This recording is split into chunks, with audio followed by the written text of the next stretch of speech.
For more than half a century, Africa has been living under a shadow that was invisible to most of the world, yet heavy enough to shape the destiny of entire nations. This was not the open brutality of European colonial empires, the red lines drawn across the map by France or Britain. This was a new empire, an invisible one, crafted in Washington, whispered through the corridors of the IMF, the World Bank, and later enforced by the Pentagon. It was control without chains, dominance without the flag, and for decades, Africa remained trapped in this hidden empire. But then came a soldier from Burkina Faso, a young man in military fatigues, barely in his 30s, who spoke words that rattled the White House and terrified Washington's foreign policy elite. His name? Ibrahim Traoré, and his message was simple. Africa will no longer kneel.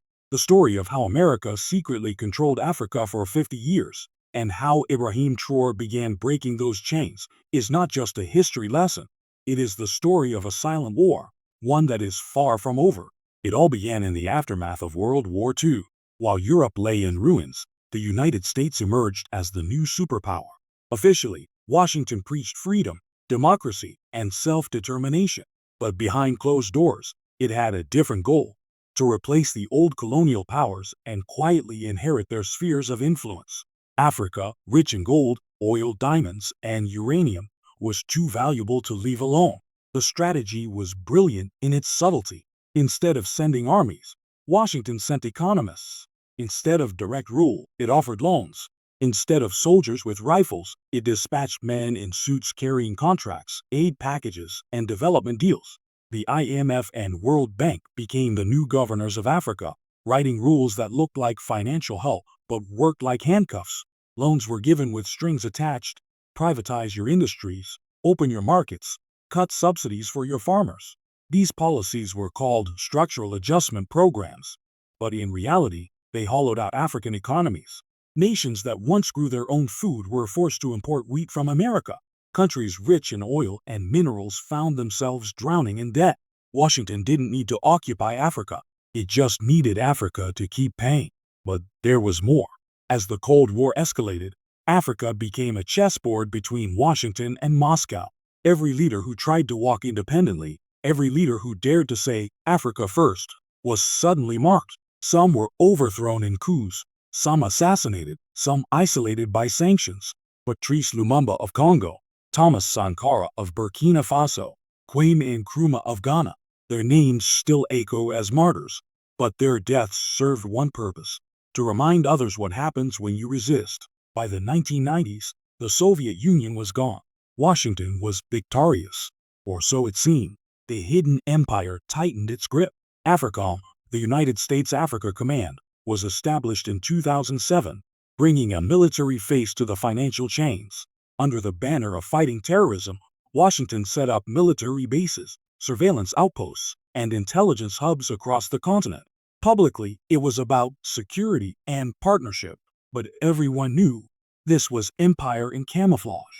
For the average African farmer, the system felt invisible yet crushing. A loan payment to the IMF meant fewer subsidies for local crops. A U.S. aid contract meant foreign companies owned the mines. A so-called security partnership meant foreign troops patrolling African soil. It was empire without the colonial uniform, but empire nonetheless. And then came Burkina Faso, a small landlocked nation that most Americans couldn't even find on a map. But in 2022, this forgotten country shook the global order. A young army captain named Ibrahim Traoré led a coup, seizing power not for himself, but in the name of sovereignty. He was 34 years old, the youngest leader in the world, and he wasted no time declaring war on neo-colonialism. From his first speech, Traoré spoke words that Washington had not heard in decades. He called out the IMF. He denounced the World Bank. He questioned the legitimacy of foreign troops. "We are not children," he declared. "Africa will not be a playground for empire." His words electrified a generation, spreading across TikTok, Twitter, and YouTube, reaching millions who had never heard an African leader speak with such defiance. Washington was stunned. This was not supposed to happen. For decades, African presidents were predictable. They accepted the loans, followed the scripts, gave polite speeches at the UN. But Traoré was different. He looked more like the people than the elites. He dressed in camouflage, not expensive suits. He carried the legacy of Thomas Sankara, the legendary revolutionary who had once dared to say no to France. And most importantly, Traore was not afraid. The CIA began watching closely. Reports leaked that Washington feared a new Sankara movement, one that could spread across West Africa and undo 50 years of carefully built control. Already, Traore was forming alliances with Mali, Niger, and Guinea, countries also rejecting Western influence. Together, they talked about creating a new federation, an African military pact, and economic independence free from the dollar and the CFA franc, the currency long controlled by France. But here's the question. Why is Washington so terrified of a young man from one of the poorest countries in the world? The answer lies not in Burkina Faso itself, but in the example it sets. If one small nation dares to resist, others may follow. If one leader proves the hidden empire can be challenged, the illusion of control begins to crack. And once the illusion breaks, America's empire in Africa, built on debt, contracts, and fear, could collapse like a house of cards. Already, the signs are visible. U.S. influence in the Sahel is shrinking. French troops have been expelled.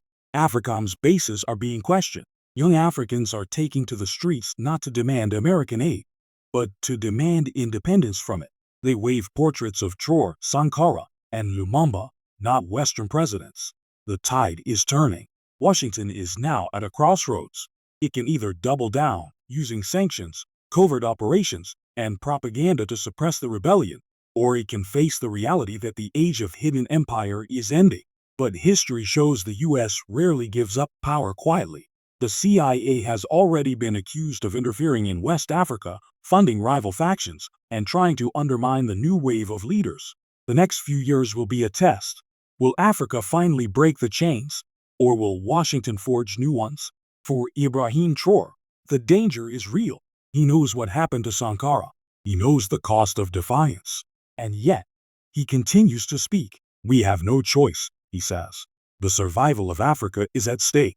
In those words lies the essence of the struggle. This is not just about one man, one country, or even one region. It is about whether Africa will remain trapped in a hidden empire, or whether a new generation will shatter the chains of dependency once and for all. This is the battle Washington cannot win, because empires can control resources, armies, and banks, but they cannot control the will of a people who have decided to be free. And across Africa today, from the streets of Ouagadougou to the deserts of Mali, that will is rising. The hidden empire lasted for 50 years, but history may remember this decade as the moment it began to crumble. And it all started with a young soldier in Burkina Faso who dared to speak the unspeakable.